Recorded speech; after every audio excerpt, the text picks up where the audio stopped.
Sa baryo ng San Juan, kilala ang isang abandonadong gubat na pinamamahayan ng pugot, isang nilalang na walang ulo na madalas makita sa lugar kapag gabi.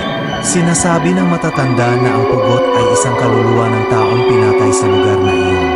Hinahanap ang nawawala nitong ulo at nananakit ng mga naliligaw sa kanyang teritoryo.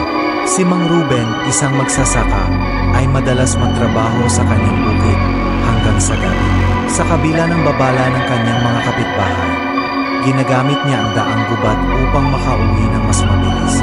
Isang gabi, habang tinatahak niya ang makipot na daan, naramdaman niyang kakaiba ang hangin, mabigat at malamig.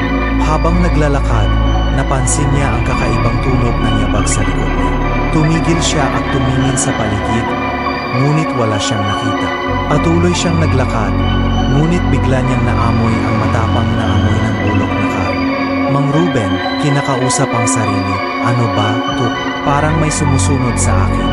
Bigla niyang naramdaman ang malamig na simoy ng hangin sa kanyang bato. Nang lumingon siya, nanindig ang kanyang balahibo. Isang malaking nilalang na walang ulo ang nakatayo sa likod niya. Hawak ang isang duguang ita.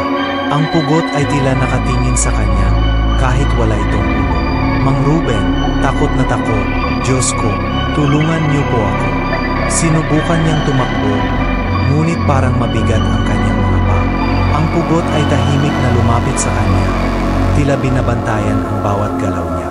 Sa takot, nagdasal siya ng taimtim habang patuloy na tumatakbo. Pagkarating niya sa unang bahay na nadaanan niya, bigla niyang naramdaman na nawala ang presensya ng pugot. Kinabukasan, ikinuwento niya ang nangyari sa kanyang mga kapitbahay. Ayon sa kanila, ang gubat na iyon ay talagang pinamamahayan ng pugot at maraming tao na ang nakaranas ng katulad na kwento. Simula noon, hindi na dumaan si Mang Ruben sa daang iyon kahit kailan.